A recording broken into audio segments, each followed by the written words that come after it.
We're showing the whole world what a country should be. United we stand in America, hand in hand in America, together as one in a land that we love. United we stand in America.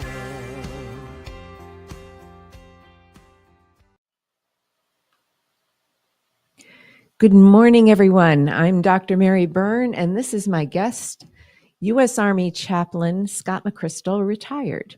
We're going to have a great conversation today about the intersection of the military, the government, and the church, the biblical worldview. I'm kind of excited because Dr. McChrystal has this awesome background that is going to inform the conversation.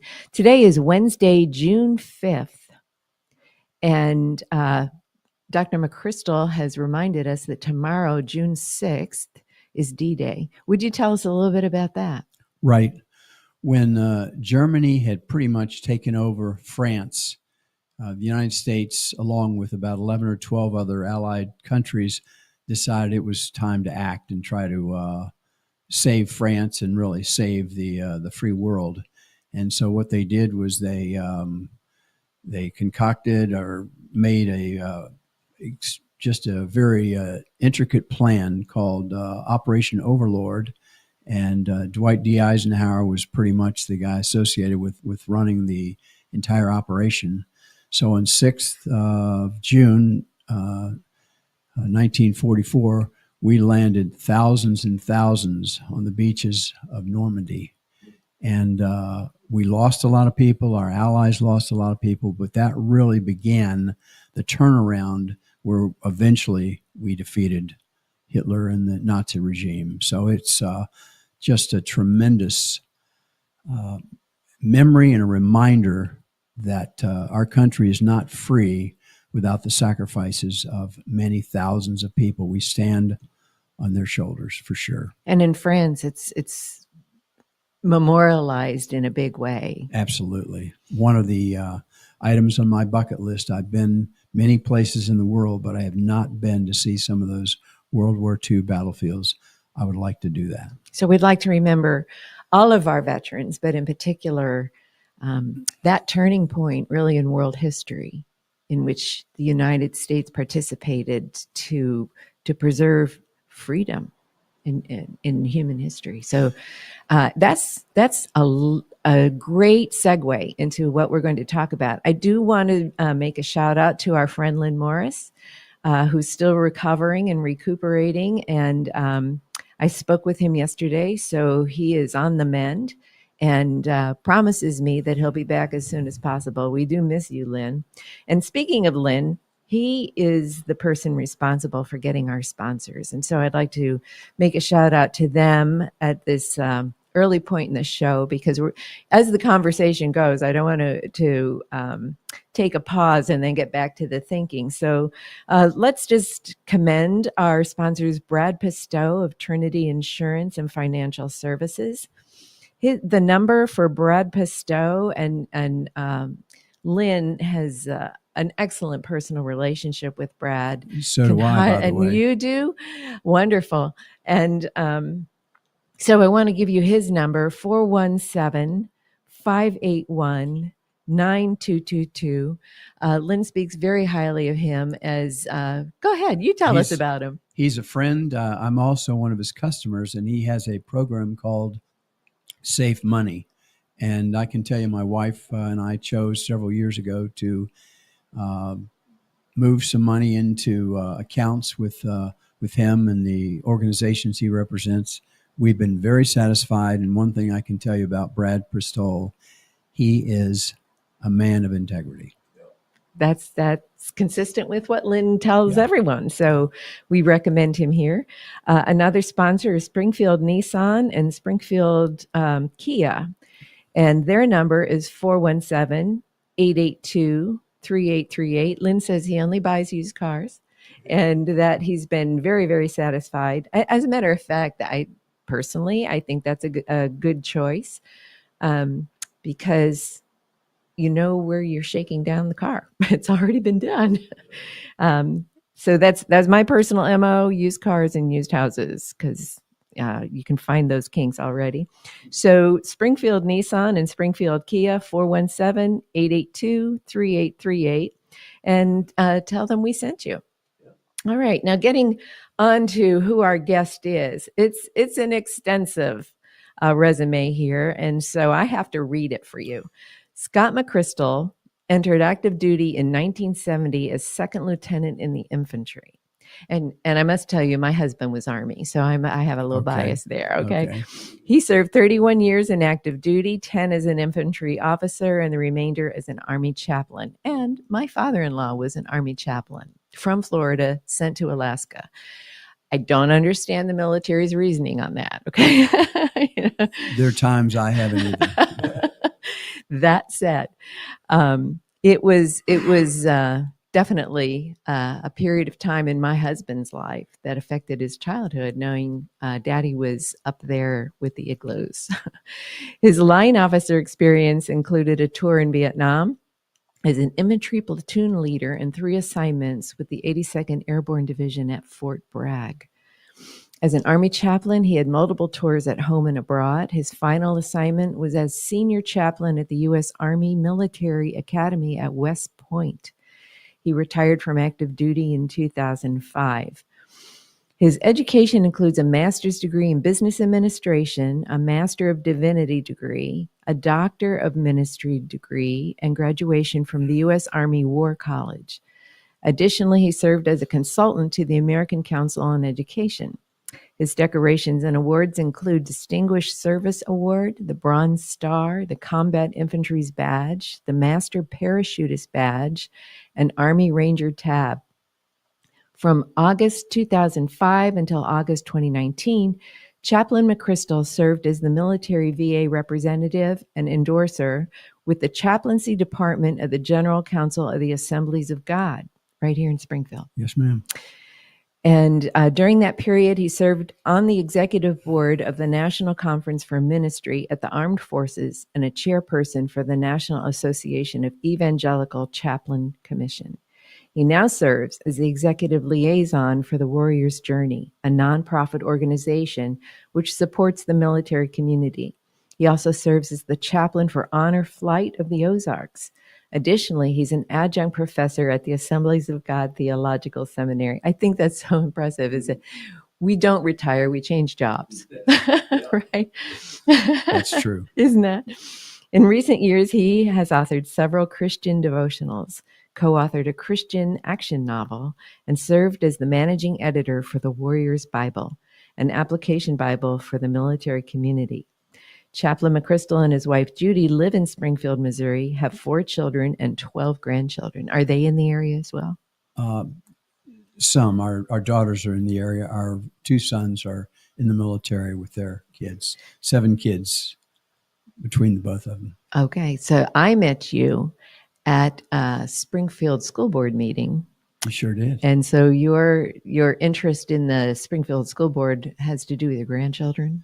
Actually, yes, partially, but more just simply because I've heard and read and decided basically that since, when COVID just sort of unearthed some of the things that were happening elsewhere around the country in schools, particularly in places like Fairfax County and Virginia. I grew up in the Arlington area, and I was pleasantly surprised to see the parents get involved.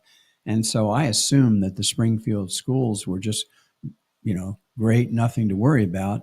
My wife, Judy, taught when we were in seminary at Hillcrest High School, 82, 83, part of 84. But then I started to do some research. And when I did that and started attending a few of the board meetings, I was maybe shocked. Yes. My daughter attended Springfield Public Schools, and I will have to tell you, prior to the Obama administration and the introduction of the Common Core state standards and those tests, the state had control over its education, but when this movement for a national set of standards, and make no mistake, Common Core was intended to be a national set of standards. When that really got traction, and the U.S. Department of Ed was funneling more and more money into the states, they basically sold their souls. And a lot of the dictates that are coming into these classrooms are from the Beltway, Washington, D.C. You know, one of the things, Mary, that really caught my attention recently was there was some federal money tied to a condition. Yes. And the Springfield School Board voted. It was close, but they voted to go ahead and take the money. And the condition was that they would be willing to call the children by their preferred pronouns. And to me, that's selling out. That's and so if we go back to the Declaration of Independence, which recognizes the laws of nature and nature's God, we have a problem with how our government is not recognizing nature's God. Exactly. Yeah. And that basic philosophical worldview is what's driving Washington, D.C., basically to impose a worldview on our local schools and classrooms. So anybody who's telling you we have local control either doesn't know what's going on, or they don't know the meaning of local control, really. So we're going to talk a little bit about how social reconstruction is done through the schools in relation to what we're talking about. But I want to go back to your expertise, your world experiences, life experiences, I should say, and discuss the interrelationship between government, the military, and the Bible. Because I, for one, am pretty passionate about American history and the truth that is no longer being told. And the way they get to erase our history from the American Revolution to the Civil War, they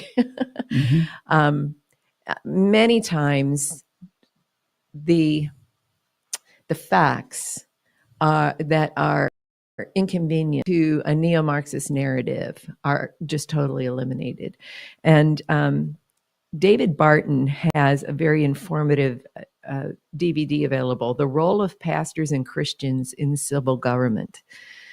The fact is, we wouldn't have a United States of America. We wouldn't have had the American Revolution if pastors didn't see the promise of liberty for God's people, particularly focusing on Exodus and the whole purpose of God liberating his people from tyranny, which was to establish a country in which those people were free to worship him. And so, of course, in the Old Testament, we're talking about Israel, but our founders viewed the American Revolution as, you might say, a variation on that theme, saying that the United States was established so that the people, particularly in Plymouth Colony, this is why it's important to know American history and the significance of Plymouth Colony versus the Virginia Colony, because in the 1619 Project, Nicole Hannah-Jones wants to drag us down to Virginia, which misses the entire point of the Mayflower Compact and the establishment of a covenant relationship among the citizens of a community in recognition of the freedom to worship God. That's the significance of Plymouth Colony. That's why 1619 is heresy. It is. In American history, and why we focus on 1620 in the Mayflower Compact. So anyway, from that history, the pastors in New England in particular were preaching from the pulpit the scriptures related to liberty so that God could worship their people in freedom. Would you like to comment on that a bit? Sure. Let me just make a comment concerning any of the listeners that feel a little like I do. You embarrassed me a bit. I gave you the resume, but you read the whole thing. But I want to illustrate a point that no matter how much education experience you've got, any of us, the best we can do is literally just scrape the tabletop. And I feel that way, especially about American history. So I know a little bit, and I'm amazed at just the little learning I've had, Mary, how much these pastors, and then later on our founders of these documents, the Declaration of Independence and the Constitution, depended on the leadership of pastors, and they depended more than anything else on the Bible. Yes. Of all of the writings and everything else, it was apparent that the largest or most used source wasn't a human being consulted. It was the Bible. That's right. John Locke, that Jefferson was Sure. reading. If you look at his second treaty on government, Mhm. then look at the footnotes, and you'll see well over half of the footnotes are scripture. They are. And so that was the foundation driving John Locke's position on human freedom, which affected Thomas Jefferson, and really is the worldview underlying our Declaration of Independence. He wrote the Declaration of Independence, not to be confused with the Constitution. The Declaration is the preamble to the Constitution. But then again, Princeton University, we had a Scottish Presbyterian, right? Mhm. John Witherspoon was the first president of Princeton, and he was the tutor of James Madison, who wrote the Constitution. So, as a matter of fact, King George called the American Revolution the Presbyterian Revolution. Mhm. And this is the stuff that's not getting into our history books, which is why we do this show, is to share with you information that's being suppressed. And the result is to oppress that free thinking and that those ideas of freedom that motivate us, I will say, to protect our liberty, which is what the military should be doing, right? Yes. Talk a little bit about how because you've been so involved as a chaplain in the military, what's happened to religious freedom in the military? Sure. Well, first of all, I'm going to comment, what's the name of this program? Isn't it Changing Times? The times are a-changing for sure. And there's a statement I heard, not original with me, that when you go into a coal mine, you don't come out without some coal dust. And that has affected all of culture, certainly has affected our government, certainly has affected even our military academies, to include West Point. Okay, and the coal mine paradigm, what I'm saying is a lot of the worldly, I'll call them godless values and secularism have touched all aspects of the culture. And, West Point, the government, and our churches are obviously not unaffected. They've been very affected. So what I want to say to start off with is the military academy. A lot of people didn't know this. Even when we were there from 98 to 2005, 25% of the faculty were civilian. And I applaud the academy. They didn't want to have just a bunch of little robots, little G.I. Joes running around. They wanted them to have a full education, a liberal education with some emphasis on engineering and math. That's understandable. But some of these professors, even back then, were definitely a departure from what you would expect at a military academy. I remember one time in particular, I was going to have the highest ranked non-Korean in the world with Taekwondo was going to come to an elementary school on West Point. And he wasn't coming to preach, but he was a Christian, and he was going to just mention that in passing. And the philosophy professor, one of them, went to the superintendent an hour before we were to have this program, which stunned me. I wish he'd had the courtesy to let me know in advance that he had a problem. So needless to say, the superintendent calls me on the phone, and I'm going, "Yes, sir." "Oh, really? Well, that's nice." He said, "Shall we cancel it?" I said, "Absolutely not. Let me talk to this individual." and who's going to do the program, he and his wife, and see what they say. They say, piece of cake. If we don't bring God into this, we'll just we'll leave it with values that represent West Point and really what most people, we think, in America would want to see. So they did the whole program. God gave me the wisdom to have it videoed. Mm-hmm. I wanted to make sure there was proof. So it went through. The kids loved it. It was amazing. About a week later, the philosophy PhD came to my office, and he was mad. Sure. So I didn't even ask him to sit down because I was not real happy with him. So I'm behind my desk, and I said, okay, what's your point? He said, you went ahead with the program. And I said, yeah, there are lots of assemblies at this school. What's your beef? And he said, well, I warned you not to. We didn't want any mention of God. I said, were you there? He goes, no. Then I said, you probably need to zip it because you don't know what you're talking about. God wasn't mentioned in that thing. Here's the video, dude, if you want. And I called him, dude. Mm-hmm. Take the video, look it over, come back and see me. Mm-hmm. He never did. Well, of course not, because it was really a matter of control and power. Exactly. He didn't have power over you. Exactly. And thank you for doing that. So that's it just shows you that that all of us, I don't believe in driving religion or Christianity down anybody's throat. Mm-hmm. I don't believe in driving my values down their throat.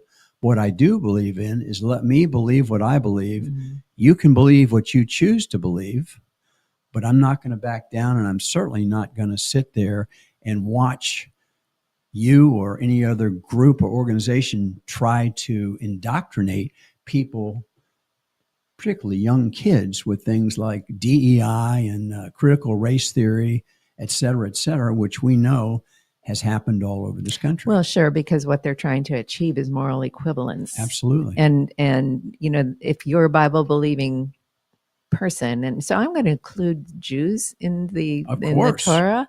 So the point is, if you're a Bible believer, then the personhood of God as either your creator, which is the Mm-hmm. Old Testament worldview, or as your father, which is Mm-hmm. what Jesus said. He's the creator. One of the characteristics of creator or of father is creator. I'm going to help you know him more fully. If you've seen me, you've seen the Father. Exactly. Which is you might say a development in understanding of who this I agree. person is, which we're going to get back to in a little bit. So our history has a whole collection of pastors known as the Black Robe Mm-hmm. Regimen Mm-hmm. involved there that preached from the pulpit this idea in Exodus that God established a government, Exodus 18-23, Mm-hmm. and said, and this is where the schools come in, teach the law to everyone. And out of that group, elect those of good character. So the public schools were to teach the values Mm-hmm. in our culture. They were to teach the values even if they didn't teach Christianity or Judaism, Mm-hmm. because those were the values that edified humanity. And that's where I came to terms with. So what's the big deal? What's the difference between a biblical worldview and other worldviews? What I see in secular humanism, what's coming down from UNESCO and the UN, is Mm-hmm. that people should view themselves as animals out of that theory of evolution. In other words, it debases humanity. Whereas if the scriptures, starting right in Genesis says man is the epitome of God's creation and is unique and has his Mm-hmm. handprint, fingerprint on you. And I've got to interrupt here, Mary. If you're a student of history at all, or even if you're not, if you go all the way back, and I don't know when, the biblical account with Bishop Usher and so forth says the Earth is, 6,000 years old and so forth. I don't necessarily buy that simply because I think Genesis was had a different purpose. But we know God is our creator, and I'm not going to argue about whether there were dinosaurs or this or that. But I think the essence of what you're saying is that rather than some higher power being on the throne, people these days, many of them, are saying we are the higher power. Exactly. We have the wisdom. But when you look at history, it hasn't worked out very well. And when you look at our country today, in my opinion, most Americans would say we need to turn some things around. Yeah. A little humility here. That's what we're Yes. saying. We're Yes. not God. That's exactly what the Yes. essence of the message is. So I wanted to read again, getting this intersection of the military, the government, the biblical worldview, and our civic engagement.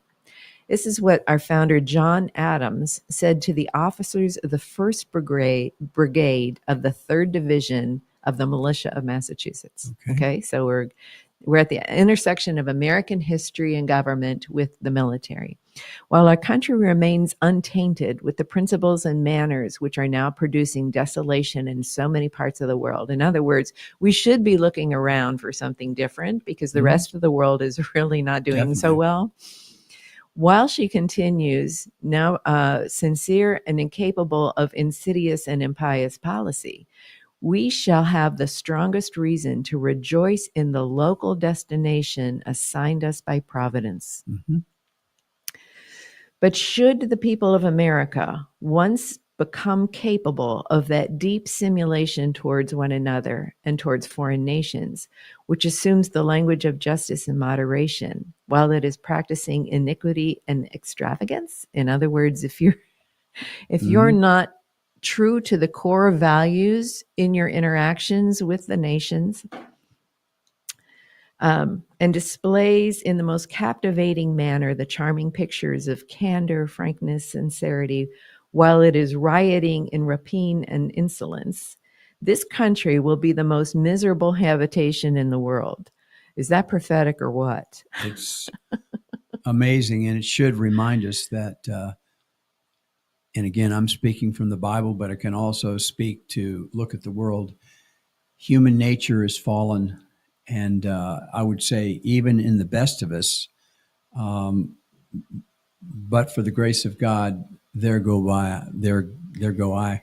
We're all capable of horrible things, and to me, it's. Did you read this? Well, Because his next line is, because we have no government armed with power capable of contending with human passions, unbridled by morality and religion. If we don't get back to those values that were, whether you call it biblical or not, the point is those values work. And if you unmoor us from those values, you're going to have mayhem. Absolutely. And Okay. bottom line, even in a democratic republic like we have in this country, if you don't have good citizens, the rest of it doesn't matter. That's right. Avarice, ambition, revenge, or gallantry would break the strongest chords of our Constitution as a whale goes through a net. Our Constitution was made only for a moral and religious people. Mhm. It is wholly inadequate to the government of any other.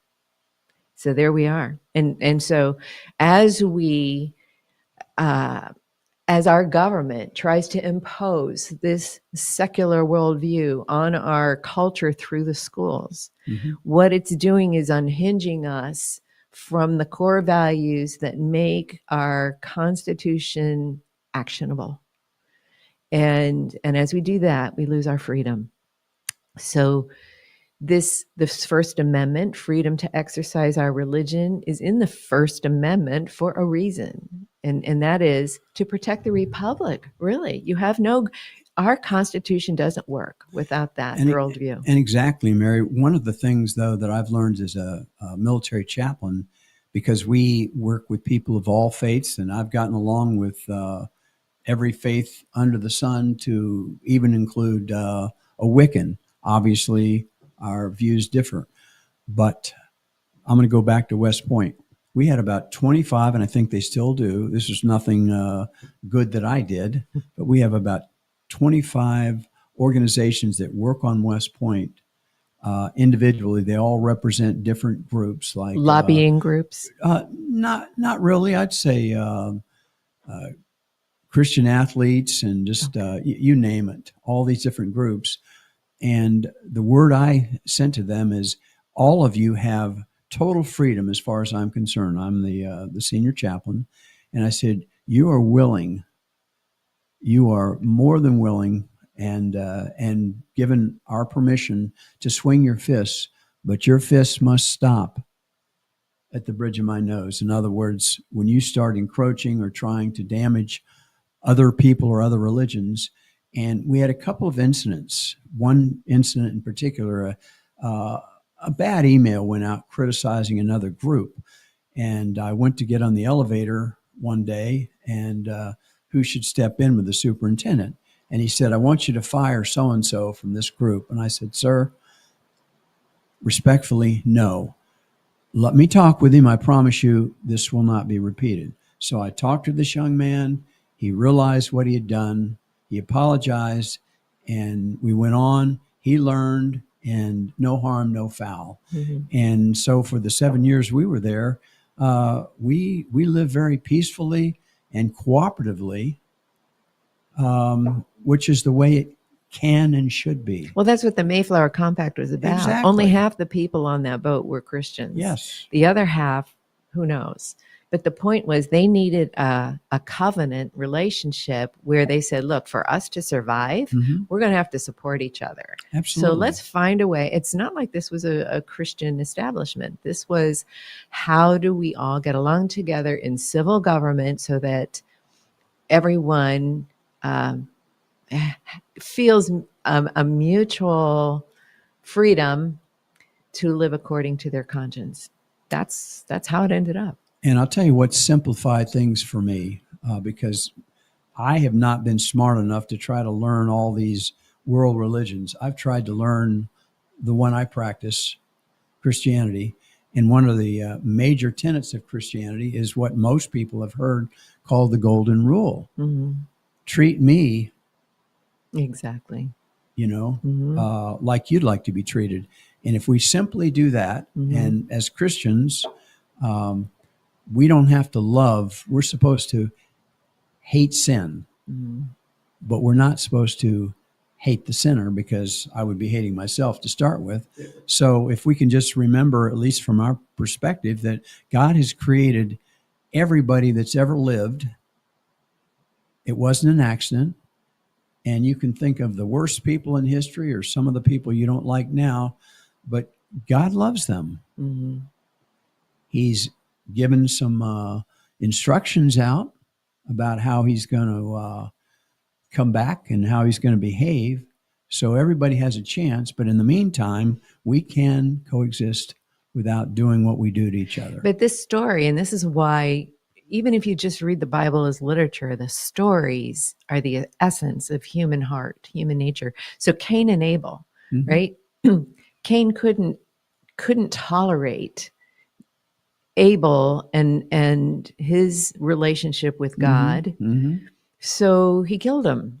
And so he had to have power over him, which kind of gets to what we're seeing now in the oppression of God-related beliefs. And you make a very good point, but one thing I would add is that in that same passage, the Bible doesn't try to sweep under the rug what people did or even what they thought. The Bible clearly says that God warned mm-hmm. Cain. He said, sin, my son, is crouching at your door. He mm-hmm. warned him. Yes, he did. But Cain was so jealous and so angry that he went ahead and killed his brother. Yeah, thinking he could have power over him, which is it's what we see today. This attraction of the human heart for power that only belongs to God, which is what we were warned about in the absolutely in the Garden of Eden, right? You will be like God. So this whole discussion, what I want to get back to is that the churches have basically in our culture, in American culture, a new American religion is called moral therapeutic deism. In other words, the churches have abandoned this idea of a person of God as described in the scriptures, and gone to here it is, moral. So there are some rules of behavior, therapeutic, as long as we all feel good, and deism. There's a God out there somewhere, but there's no sacrifice, there's no miracles, there's no personhood. In your assessment of what's going on in the religious culture of our country, would you say that that's a fair assessment? Moral therapeutic deism. Unfortunately, yes. And I can cite 2 or 3 big reasons. One of them, I think, is that many pastors, maybe most pastors, are unaware of the idea of what separation of church and state means. It was not intended to isolate religion from government. As a matter of fact, the United States of America is a democratic republic. We are a people, and our government is of the people, by the people, and for the people. So when we get mad at government, actually, Mary, we can point fingers at ourselves. Because we're not there. We're not engaged. We have a chance to participate. But I think a lot of the pastors, number one, many of them are believing that if they get involved in government, that's somehow evil or breaking a law, the Declaration or something in the Constitution.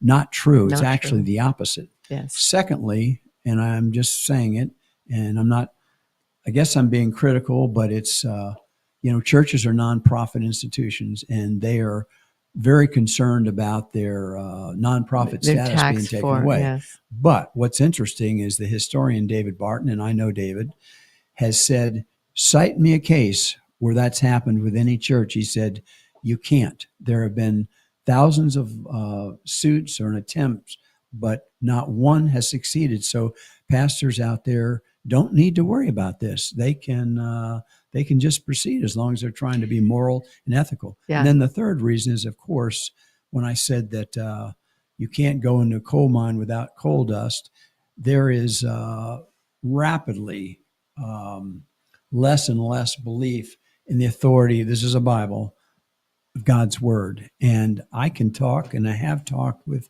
kids who go to local Christian universities, like right here in Springfield. And I would say, do you believe that this is the authoritative word of God? And they would go, parts of it. Yeah. And I would say, well, what parts do you want to tear out? What do you want to keep? And I think one of the real telling tales is when you look at marriage and family, how many good people, even some Christian kids, are waiting to get married, and most of them, or many of them, and this is really hard for me as a minister who does weddings, marriages, is they live together for a couple of years just to try it out. Now, in my mind, because I was not a Christian when I was in college, that made perfect sense, Mary. But when I read God's word, and then I read data, and then when I see from my own experiences, even though it might seem like common sense, it's not God's common sense, and it doesn't work. Then doesn't fit his blueprint for a happy life. Not. Right. So this moral therapeutic deism is pervasive in the churches, kind of like bringing the world in to make sure the pews are filled. Absolutely. And then we have the schools teaching, and I get this again from the original document, the original declaration of UNESCO at the United Nations. Aldous Huxley wrote about scientific humanism. And again, that was the elimination of God. So here we have 2 major institutions in our American culture teaching kids there is no God. You are directing your life, and we as elitists will direct the progress of humanity, but don't worry about this God thing. And so we reduce that to a nice fairy tale. And one thing I think that has been an eye-opener for me is when you think every action has a reaction, behavior has consequences. And my wife has been a school teacher for many, many years, has taught me. She said, when you look at kids, you've got to look at, well, okay, if you don't give them candy, if you don't do this, if you don't, bow to their every whim, they're going to turn out like little monsters. And more and more, I've been looking at the second and third order consequences. Mm. And when I think about what's happening, what some people are trying to do, this isn't an accident. If you want to take down this country, and there are many, especially around the world, that would love to see America fall, where would be the most vulnerable spot? It would be our children. That's right. And so you infiltrate, and this comes from Antonio Gramsci, right? An Italian Marxist. You don't need a bloody revolution. What you need to do is infiltrate the institutions of culture, meaning the schools, the church, the entertainment, right? The government. Just infiltrate them, and slowly over time, you will have this cultural revolution, which is where we are now. They've been very successful. And but there's a way to defend the country. There is a way for us to get back to it. Just don't depend on mainline churches, regardless of denomination. If you're not reading that book yourself, now's a good time to start, right? Because in there is the story of God's character and the story of his will of freedom for us to have a relationship with him. So you teach a class on civic engagement. Can you tell us more about that? Certainly. First, you have to know the Bible yourself, and then you can understand why you need to be engaged civilly. Right. Don't depend on other people to do it. I did a lot of extra work, but the primary work for this little workbook, you probably can't read it from there, but it's called Biblical Citizenship. David Barton, the historian, had a lot to do with it. If you go to patriot.com, you can see this course offered. And basically, the hypothesis is that it takes good citizens, biblical citizens, to understand our government. And when they understand our government, that we are part of it, that we need to participate. But it's not all totally intuitive. You've got to read the Declaration. You've got to read the Constitution. You've got to understand Scripture, and then you've got to blend them together, yes, Mary, right? Because you can have all the facts and knowledge and still be stupid. Yeah, and there's a lot of narrative out there that the founders were not Christians; they were deists. Mm-hmm. Here's the point: is that they knew biblical values, absolutely, regardless of where they were as individuals in their walk with God. The culture at the time was influenced by the Bible.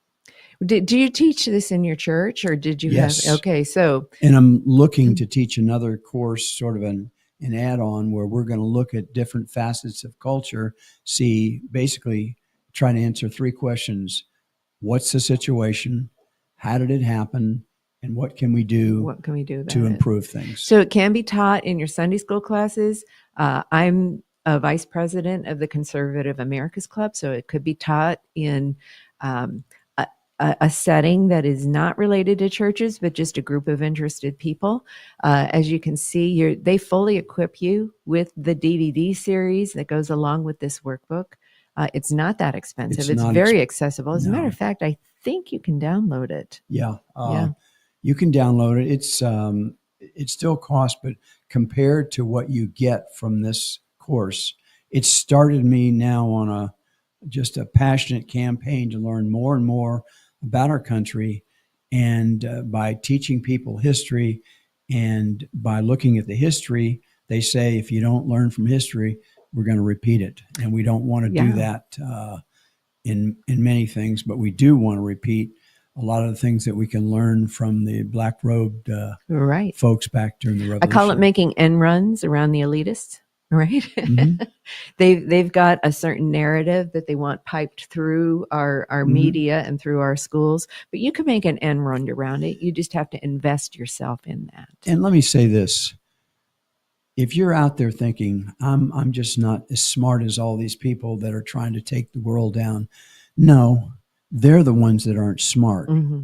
Mm-hmm. You're smart enough. And what I think the Lord wants us to do in this Democratic Republic is participate, certainly to vote. If you don't like the leadership, get out and vote, but vote in an informed way and don't just vote on the basis of personality. Vote on what you believe the platform, the values, the policies will be. That's what makes a difference. That's right. So you have to engage in your own liberty. And that's the essence of what we got. So, Scott, how do people get a hold of you if they'd like to know more about all of this activity, particularly regarding veterans? Well,